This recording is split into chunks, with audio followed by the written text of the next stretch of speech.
Welcome to the Ringside Podcast. We are live. We have a full episode of in-depth analysis. And now, let's go up to ringside with the owner of WorldWrestlingNews.com and your host, Michael Burgess.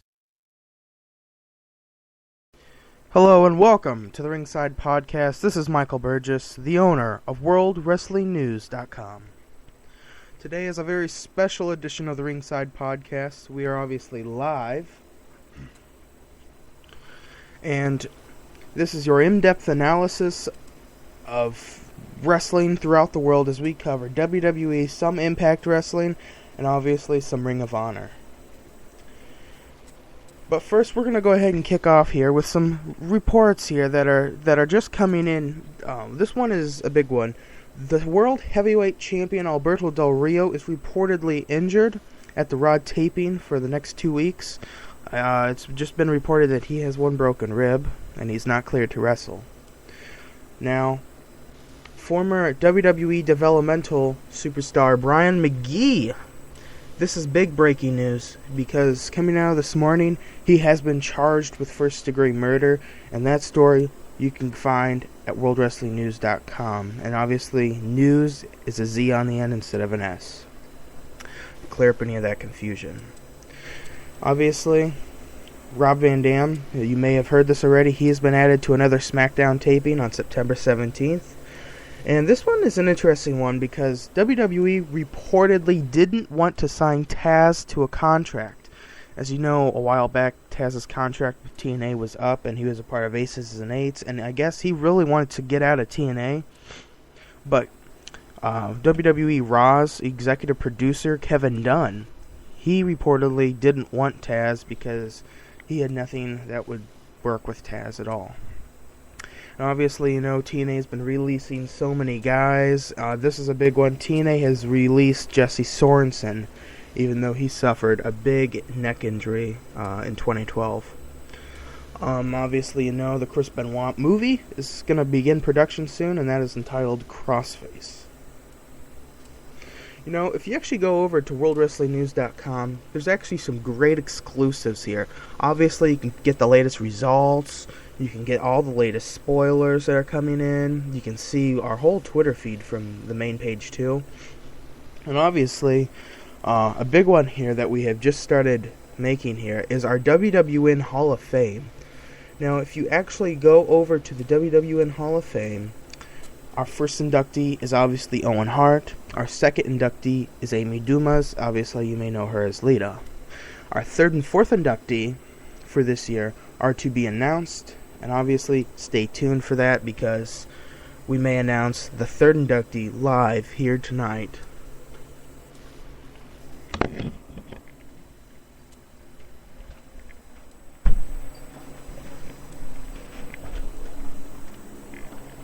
So, without further ado, let's go ahead and take our Money in the Bank rewind here.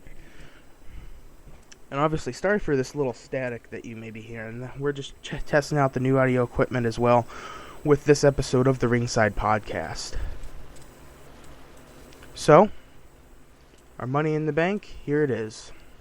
Obviously, you know that the pre-show was a very solid pre-show, one of the best tag matches we've seen in a long time. Then we started off with the World Heavyweight Championship Money in the Bank match, and this one was a very big surprise, and I'm happy that they went with this man to win, Damien Sandow.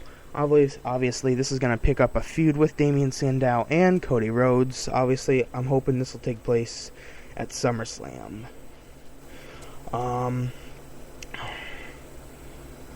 Another big match was the WWE Championship match between John Cena and Mark Henry. You know, John Cena's been on a roll lately. The WWE has been making him look just like a top dog, and he is. He should be. He is the face of the WWE. And what better way to make him go over again is to make Mark Henry tap out to the STF. Obviously, still WWE Champion was John Cena. Then, one of my favorite matches of the night that turned sour was the WWE All-Star match for Money in the Bank. You know, I'm glad to see RVD back for this. He made it really exciting to see. You know, everybody was thinking Daniel Bryan was gonna win. Daniel Bryan was gonna win. Did he? No, he did not. Surprise, surprise, it was Randy Orton that won. And obviously, a big confusion is going to be that, Randy Orton could possibly cash in for the WWE Championship at SummerSlam, and that's a big one. That's one that really I'm betting on, because I think that John Cena's going to go under, and Daniel Bryan's going to go over, and everybody's going to go freaking nuts. And all of a sudden, Randy Orton's music hits after his injury. He's back out there cashing in. That right there would be a wonderful and great moment for the WWE right there. And that right there is also going to force a lot of people to just want to tune into the aftermath on Monday Night Raw the following night. Well, then obviously, this past week we had, we had another Monday Night Raw here on July 22nd, 2013. This one was an okay show. They had a few ups and downs. I thought the first hour really dragged on too long, especially during the Sheamus and Alberto Del Rio match. I don't know why, but I cannot find Alberto Del Rio entertaining at all. So I don't know what it is, but I couldn't stand it. Christian, since his return, he's been going back and forth here. They don't really have a spot for him at the moment, you can just tell. But I'm still glad to have him back. Very entertaining. The whole Miz TV segment this past week was just a waste of everyone's time. I don't know why Jerry Lawler was in there, but he got bitch slapped, so I don't know. I mean, I think they almost should have had it in a King's Court instead of a Miz TV, because the Miz really, obviously he felt uncomfortable with it because, he thought it was just a waste of a segment too. It was a waste of a segment. I mean, sure, you're trying to advertise this year's SummerSlam and the Total Divas premiering on E! This Sunday, but, it's a waste of everyone's time what they're doing in that segment. It's waste. And Jerry Lawler got slapped for it, even though he should be slapped, but still. I thought this match was pretty good. It was Fandango versus Cody Rhodes. Damian Sandow's on commentary. I thought it was a very good match because I think Fandango is always entertaining. Cody Rhodes can be very entertaining, and Damian Sandow on commentary is just awesome. Pure awesomeness. Obviously, Sandow couldn't stand what Cody was doing and stuff after Cody's betrayed him. And, this match ended up with Cody winning and Damian Sandow being very upset about it. Because he, is Damian Sandow. But this one I thought was just disturbing. All WWE did with the Wyatt families this past week is they just looked back. The Wyatt family wasn't even there. I would be very upset if I was attending that live event because, you have guys like the Wyatt family who are supposed to be there. Triple H is supposed to be there. I mean, Triple H was only in a backstage segment for a moment. That was it. And then the Big Show's return. Don't get me started on that. But, WWE had good reason for that, obviously, because the Big Show is still injured. And they want him out for another 3 weeks. Because he still has a bad knee injury. Then the next segment made the entire show. CM Punk comes out. He cuts a pipe bomb, so to say, on the entire Paul Heyman and Brock Lesnar feud here. I mean, it was wonderful. And then, CM Punk says he's not afraid of Brock Lesnar. And at SummerSlam, he wants the best in the world versus the Beast. So, what does Paul Heyman do? He responds to this. He responds by saying, the best versus the Beast? The best versus the Beast? I don't care who gets top billing, but that's okay. And, then Paul Heyman begins to say, he starts to pick at the crowd a little bit, and then, Punk's like, just what the hell is up with this via satellite crap? If you're backstage, I'm coming to kick your ass. So, I don't know what they're going to be thinking or anything, but it could very well be a great matchup. And I'm hoping that this almost main events it, but that John Cena and Daniel Bryan match, I'm thinking that's going to be one of the best matches in SummerSlam history, without a doubt. The next one, RVD, obviously, we're going to cover his matchup. That matchup was okay. Wade Barrett really isn't too entertaining, in my opinion, and he has not been booked really good lately, in my opinion, either, ever since losing his Intercontinental Championship. But, obviously RVD is going to hit the wonderful 5-star frog splash for a 3 count. Then you got the main event, and this was a very well put together main event. Daniel Bryan versus Jack Swagger. I'm going to give that 3 out of 5.